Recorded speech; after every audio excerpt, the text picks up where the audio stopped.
Hi viewers, நான் உங்கள் இன்னைக்கு ஒரு அழகான குட்டி கதையோட தான். நல்லா இருக்கும் கதை, இன்ட்ரெஸ்டாக இருக்கும். நம்ம சேனலில் நிறைய இந்த மாதிரி கதைகள் போடுறோம். குறை நிறைகளை வந்து நீங்கள் கமெண்டில் சொன்னீங்க அப்படின்னா நான் என்னையே அப்கிரேட் பண்ணிக்க முடியும்.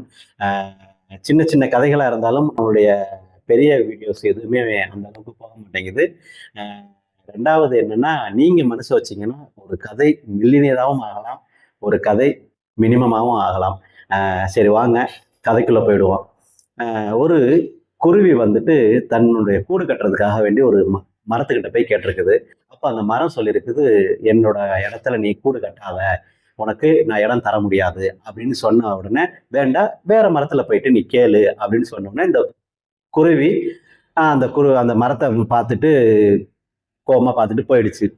போனதுக்கு அப்புறம் திருப்பி அந்த இன்னொரு மரத்துல கூடு கட்டி இருக்கும் பொழுது ஒரு புயல் காற்று அடிச்சதுல அந்த இடம் கொடுக்காத அந்த மரம் வேரோட சாஞ்சு விழுந்துடுச்சு.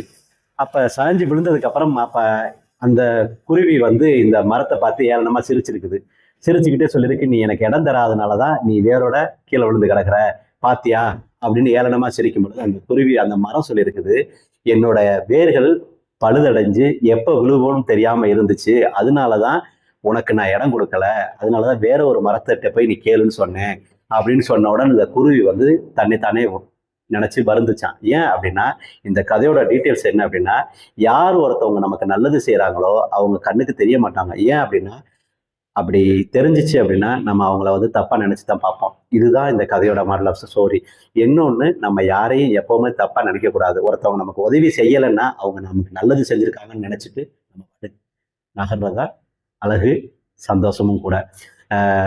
இந்த கதை உங்களுக்கு பிடிக்கும்னு நினைக்கிறேன். பிடிச்சிருந்தா மறக்காம நம்ம சேனலை சப்ஸ்கிரைப் பண்ணிருக்கேன். மீண்டும் அடுத்த கதையில் சந்திக்கும் வரை நான் உங்கள்